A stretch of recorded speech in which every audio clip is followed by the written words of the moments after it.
Hello guys, कैसे हैं आप सभी। सो गाइज़, वो कैब की सीरीज़ हम लोगों ने आपके लिए चला रखी है आजकल, जो कि चल रही है हमारी फ्रॉम एमबी बुक, जिससे मैं अभी तक आपको 8 सेट की वोकेबलरी करवा चुका हूं। और देखते ही देखते आज हम लोग पहुंच चुके हैं सेट नंबर 9 की वोकेबलरी पर, जिसकी आज हम लोग बात करने वाले हैं।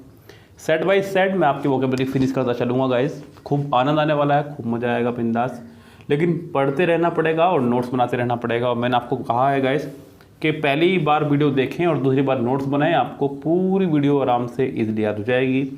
और गाइस, इसका पूरा हम लोग कंप्लीट पीडीएफ अपने टेलीग्राम ग्रुप पर सेंड कर देते हैं। आप हमारा टेलीग्राम ग्रुप ज्वाइन कर लीजिएगा, जिसका लिंक हमने डिस्क्रिप्शन बॉक्स में दे रखा है। ओके गाइस, चलिए। अगर गाइस यहाँ पर एक आपको स्पेशल मैं सूचना देना चाहूँगा, अगर आप एसएससी के किसी भी एग्ज़ाम की प्रिपरेशन कर रहे हैं, चाहे वो एसएससी स्टेनो हो, सीजीएल हो, सीएचएसएल हो, सीपी हो, एमटीएस हो, किसी भी एग्ज़ाम की अगर आप प्रिपरेशन कर रहे हैं तो स्पेशल बैचेस हमारे यहाँ पर चल रहे हैं एसएससी के रिगार्डिंग। पहला बैच चल रहा है कंप्लीट ग्रामर का, जिसमें हम लोग complete grammar with video solution और जिसमें प्रैक्टिस भी कराई जाती है 5 बुक से, जिसमें mirror, perfect, KD, SP Bakshi और क्रिस्टोफर फोनिस सर की बुक रहती हैं। साथ में पीडीएफ नोट्स आपको प्रोवाइड कराए जाएंगे, जिसका चार्ज ओनली 599 है। कंप्लीट किरण बैच 40,000 वाली बुक जो है उसका 750 चार्ज चल रहा है। और कंप्लीट एमबी 165 सेट्स का सोल्यूशन 750 रुपीज़ का चार्ज है। और guys, Paramount book complete grammar book जो है उसकी विद प्रैक्टिस, उसका चार्ज 999। अगर आपको इनमें से कोई भी एक बैच लेना हो तो आप हमारे दिए गए इस व्हाट्सअप नंबर पर कॉन्टैक्ट कर सकते हैं 8279738238 पर, और जानकारी ले सकते हैं। गाइस, आज की बैच की शुरुआत करते हैं और क्वेश्चन नंबर 1 को देखते हैं। पहला क्वेश्चन है आज का हमारा, फाइंड द करेक्ट सिनोनिम्स। यहाँ पर हमें इसको सिनोनिम्स बताना है और वर्ड है हमारा डेफिशिएंसी। गाइस, आपको अगर याद हो तो मैंने अपनी कुछ क्लासेस में पहले ही बताया था कि जब भी किसी वर्ड का अगर आ जाए DE तो आप समझ जाइएगा कि उसका वर्ड मीनिंग कोई ना कोई नेगेटिव ही है। गाइस, डेफिशिएंसी का मतलब होता है कमी। डेफिशिएंसी मतलब किसी चीज़ में कमी आना, डेफिशिएंसी। सो गाइस, देखते हैं यहाँ पे सिनोनिम्स क्या होगा। पहला वर्ड है अबंडेंस। अबंडेंस का मतलब होता है प्रचुर मात्रा में होना, इनफ होना किसी चीज़ का। अगला वर्ड है सफिशिएंसी। गाइस, सफिशिएंट का मतलब भी यही है कि कोई चीज़ का पर्याप्त मात्रा में होना, सफिशिएंट होना। अगला वर्ड है आपका एफिशिएंसी। गाइस, एफिशिएंसी का मतलब होता है किसी काम को करने में कोई एक्सपर्ट, तो एफिशिएंसी। और अगला वर्ड है हमारा इनएडिक्वेसी। गाइस, इनएडिक्वेसी का मतलब होता है कमी या फिर अपर्याप्त। तो गाइस, यहाँ इसका जो करेक्ट आंसर हो जाएगा वो हो जाएगा आपका डी, करेक्ट।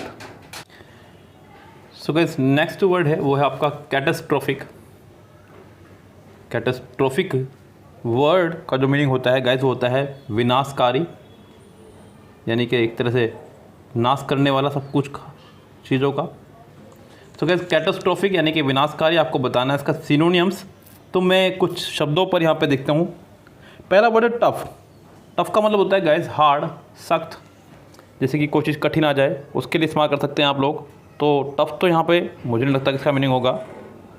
अगला वर्ड है हमारा मिस्टीरियस यानी कि रहस्यात्मक, तो ये भी इसका आंसर होने से रहा। अगला है बच्चों डिज़ास्ट्रस यानी कि विनाशकारी, और गाइज यही इसका होगा करेक्ट सिनोनिम्स, यानी कि इसका आंसर आपका हो जाएगा सी, करेक्ट। विनाशकारी यानी कि सी, करेक्ट। और उससे अगला है गाइज यहाँ पे डेलिकेट। डेलिकेट का मतलब होता है कमज़ोर। डेलिकेट मतलब किसी कमज़ोर या फिर बहुत ही ऐसी कोई लड़की जो कि बहुत ही डेलिकेट सी हो। कमज़ोर से मतलब शारीरिक रूप से नहीं, बहुत छुई मुई सी, जैसे कि अपनी ऐश्वर्या राय हो गई, ऐसी बहुत सारी एक्ट्रेसेस, इस तरह से गाइज। तो यहाँ इसका आंसर आपका हो जाएगा फिलहाल सी, पूरी तरह से करेक्ट। अगला वर्ड है आपका एंटो, यानी कि हम बताना है कि इसका एंटोनिम्स क्या होंगे, विपरीत अर्थ देने वाले शब्द क्या होंगे। पहला वर्ड है स्लगिस। बच्चों, स्लगिस का मतलब होता है सुस्त, आलसी या धीमा। इस गाइस, तो ये है आपका स्लगिस का मतलब। अब गाइस, हमारे पास ऑप्शंस जो हैं जरा उनको देख लेते हैं। पहला जो वर्ड है हमारे पास वो है वीक। वीक माने आपको पता ही गाइस, ये होता है कमज़ोर, एडजेक्टिव है एक आपका। डल। गाइस, डल का मतलब भी होता है कमज़ोर ही, यानी कि मानसिक रूप से, दिमागी रूप से, मानसिक नहीं दिमागी रूप से कहूँगा। एक्टिव माने यानी कि सक्रिय, देखो बच्चों, डल माने ये, स्लगिश माने सुस्त, एक्टिव माने सक्रिय, यानी कि बहुत ज़्यादा एक्टिव होना किसी को काम करने में। तो इसका आंसर हो जाएगा सी करेक्ट, यानी कि ये इसका प्रॉपर आंसर हो जाएगा। यहाँ हमें अपोजिट बताना था, तो अपोजिट मीनिंग इसका एक्टिव बिल्कुल करेक्ट रहेगा। उसके बाद में गाइस यहाँ पर एक और ऑप्शन उन्होंने दिया है लास्ट में, जो थोड़ा सा नया वर्ड आप लोगों के लिए हो सकता है, तो मैं उसको बता दूँ, सीडेंट्री। गाइस सीडेंट्री का मतलब होता है एक तरह से अपनी जगह पर स्थिर रहने वाला, यानी कि जिसके अंदर कोई गति ना हो। यस, और मूवेबल यानी कि गतिहीन, जिसको आप अपनी भाषा में बोल सकते हैं, मातृभाषा में हिंदी में गतिहीन। तो यहाँ पर इसका जो प्रॉपर आंसर है वो तो सी है ही। मैं बाकी सारे वर्ड के मीनिंग भी आपको बताता हुआ चल रहा हूँ, जिससे कि आपकी वोकेबलरी काफ़ी अच्छे खासी मजबूत हो सके। ये बड़ा प्यारा वर्ड है गाइस, हॉस्टाइल। इसको हॉस्टल से याद रखें, शत्रुतापूर्ण। याद रखें कि हॉस्टल में बच्चे शत्रुतापूर्ण व्यवहार करते हैं, बुली होते हैं एक दूसरे से, नए बच्चों को अक्सर बुली किया जाता है। तो गाइस हॉस्टाइल यानी कि शत्रुतापूर्ण, लेकिन आपको बताना है एंटो। एंटो मतलब इसका अपोजिट। तो गाइस पहला जो वर्ड है वह है आपका अनफेवरेबल। इस गाइस हॉस्टाइल, अनफेवरेबल। अनफेवरेबल मतलब गाइस जो चीज़ आपके फेवर में ना हो, यानी कि आपके पक्ष में ना हो जो कोई चीज़, उसको बोलते हैं अनफेवरेबल। तो ये तो इसका आंसर होने से रहा। एडवर्स का मतलब होता है गाइस विपरीत। एडवर्स मतलब विपरीत या कमी भी इसके लिए लगा सकते हैं आप लोग, तो ये भी इसका आंसर होने से रहा। अगला है एमिएबल। एमिएबल बोलते हैं गाइस मिलनसार को, एक ऐसा व्यक्ति जो सबसे मिलजुल कर चलता हो, दोस्तीनुमा जिसका व्यवहार हो, मिलनसार, फ्रेंडली। सो गाइस इसका आंसर करेक्ट बिल्कुल सी होगा, जो कि अपोजिट बताना है। और जो लास्ट है आपका वायलेंट। वायलेंट मतलब होता है बच्चों उग्र, हिंसक, जो सबसे लड़ने को तैयार रहता हो, यानी कि इस तरह से का सिनोनिम्स हो सकता है, लेकिन एंटोनिम्स इसका ये नहीं होगा। चलिए गाइस आगे बढ़े अगर हम लोग, तो अगला वर्ड है, कह रहा है कि वन वर्ड सब्स्टिट्यूशन से है। एक एनक्लोज एरिया, यानी कि पूरा बंद स्थान है। एनक्लोज एरिया है, पूरा बंद स्थान है। वेयर एयरक्राफ्ट आर कैप्ट, जहाँ पर एयरक्राफ्ट यानी कि हवाई जहाज वगैरह जो होते हैं हमारे, इनको रखा जाता है, इनकी बात हो रही है। तो एक enclose area where aircraft are kept and repaired, जहाँ पर इनको रखा भी जाता है और इनको रिपेयर्ड भी किया जाता है गाइस। तो गाइस देखते हैं यहाँ पर हमारे पास ऑप्शन है क्या क्या। जैसे कि पहला वर्ड है होस, HOSE। होस का मतलब बच्चों गाइस प्लास्टिक की नाली या पाइप। कोई पाइप होता है ना प्लास्टिक का, उसके लिए इस्तेमाल करते हैं नॉर्मली। इस घरों में नाली वगैरह नहीं बनाने के लिए हम लोग पाइप से नाली बना दिया करते हैं, तो ये हो गया वो। अगला वर्ड है गाइस आपका हरबिंगर। तो गाइस इसे याद रखें, ये तो बड़ा प्यारा वर्ड है हरबिंजर। तो गाइस याद रखो, हरबिंदर से ये आपका होता है दूत एक तरह से, जैसे कि रामायण में आपने देखा होगा पिछले साल लॉकडाउन में दूत वगैरह भेजते थे एक दूसरे की तरफ। तो यहाँ पे हरविंदर सिंह को जो है हिंदुस्तान का दूत बनाया गया है, सूचक बनाया गया है। तो इससे साथ रखने इसको आप। अगला है हंगर। तो गैस हंगर तो शायद ही किसी को ना पता होगा यहाँ पे बैच में हमारे बच्चे, ऐसा कौन बच्चे इसको ना पता होगा, भूख। अगला वर्ड है गैस हैंगर। हैंगर मतलब वही कपड़ों को लटकाने वाला भी, और एयरक्राफ्ट को खड़े करने के स्थान को भी हम लोग हैंगर ही बोलते हैं गाइस। सो वायुयान के लगाने एवं मरम्मत करने का स्थान जहाँ पर वायुयान खड़ा होता है, यानी कि इसका आंसर आपका हो जाएगा डी करेक्ट पूरी तरह से। A short story with a moral. एक शॉर्ट स्टोरी जिसके अंदर मोरल भी हो। मोरल मतलब कोई कहानी या कोई नैतिकता छुपी हो, जिसमें आपको कोई ना कोई सीख दी जाए, तो इस तरह की। Usually with animal as character, लेकिन उसमें एनिमल्स को एज ए करेक्टर इस्तेमाल किया होगा। जैसे कि आपने बचपन में बहुत सारी कहानियाँ सुनी होंगी, जैसे कि लोमड़ी के ऊपर कहानी थी, तो अंगूर खट्टे हैं। उसके बाद में आपने देखा होगा कि दो बकरियां जो है नाव पुल पार कर रही है, और पुल पे जगह सिर्फ एक के जाने की, ना वो पीछे हट रही है ना वो पीछे हट रही है, दोनों ही पुल में गिर जाती, नदी में गिर जाती हैं। तो इस तरह की बहुत सारी कहानियाँ आपने देखी होंगी। बंदर मगरमच्छ के ऊपर बैठ गया और उसने मगरमच्छ ने उसको नदी पार कराई। तो ऐसी बहुत सारी कहानियाँ जानवरों के माध्यम से आपको सिखाई जाती हैं। तो गैस उसको क्या बोलते हैं अंग्रेजी में? पहला वर्ड है पैरोडी। तो गैस पैरोडी का मतलब होता है कि किसी चीज़ का नकल, लेकिन मजाकिया रूप में।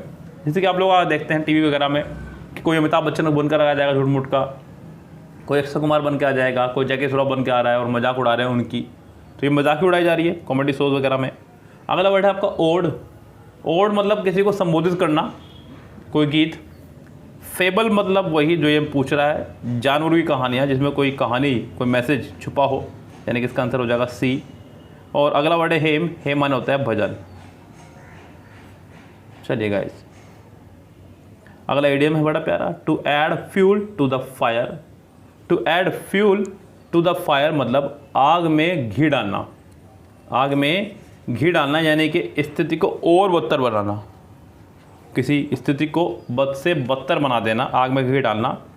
सिंप्लीफाई द प्रॉब्लम, प्रॉब्लम को सिंप्लीफाई करना, जी नहीं। एक्सप्लॉइट समवन, किसी का शोषण करना, बिल्कुल नहीं। To make a bad situation worse, बिल्कुल सिचुएशन को बैड से वर्स बना देना। Calm down the situation, situation को शांत करना, बिल्कुल नहीं गाइस। इसका आंसर भी आपका हो जाएगा सी, करेक्ट। होप्सन चॉइस, बड़ा प्यारा आइडिया है गाइस। गाइस होप्सन एक राक्षस का नाम था और बहुत ही खतरनाक और भयानक राक्षस इस गाइस। तो अब आप सोचिए कि होप्सन चॉइस यानी कि ऐसी कोई चॉइस जिसमें आपको कोई चॉइस ना हो, बात तो ये है। तो यहाँ पे to be an aggressive mood when facing a challenge, जी नहीं। To challenge an unworthy opponent, एक अनवर्दी ओपोनेंट को चैलेंज करना जो कि बेचारा आपके लायक ही नहीं है। An apparently free choice where there is no real alternative, यानी कि कोई अल्टरनेटिव है ही नहीं आपके पास में, आपको अब तो जो करेगा वो करेगा। किसी ने कहा ना, एक कहावत है बच्चों के, अगर तुम्हारे सामने अचानक शेर आ जाए तो तुम क्या करोगे, तो बोलता है कि मैं क्या करूँगा, फिर तो शेर ही करेगा जो करना है। तो गाइस ऐसे ही बस ये भी इसका होगा, तो इसका भी आंसर हो गया सी। गाइस अगर आज की आप सभी वर्ड्स में गौर करें तो अगर आप यहाँ पे आज आंख मीच कर सी भी लगा रहे होते ना, तो आज आपके बहुत सारे आंसर ठीक चले जाते हैं। आज सभी ऑप्शंस का मोस्टली आंसर सी था, कमाल की बात थी।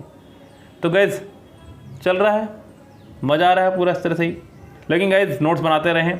और ये लास्ट में वर्ड मैंने इस तरह से चुराया किताब में से, क्या ये आपको सही लगा तरीका, या फिर मैं प्रिंट जो मैं टाइप करता हूँ उसी तरह से लिखूँ, ये भी ज़रा मुझे बताइएगा। बिकॉज इसमें मुझे थोड़ा आसानी पड़ी और अच्छा भी लग रहा है, क्लैरिटी थोड़ी ज़्यादा इसके अंदर आ रही है। तो जैसा आपको अच्छा लगेगा मुझे बताइएगा और हम लोग उसी को अप्लाई करेंगे। मुद्दा ये नहीं है, मुद्दा ये है कि वीडियो रोज़ बनती रहे, कुल मिला के बात ये है। ओके गाइस, सो फिलहाल चलते हैं, लेते हैं आपसे विदा। मिलते हैं अगली वीडियो के साथ में, तब तक के लिए goodbye, have a nice day, see you again.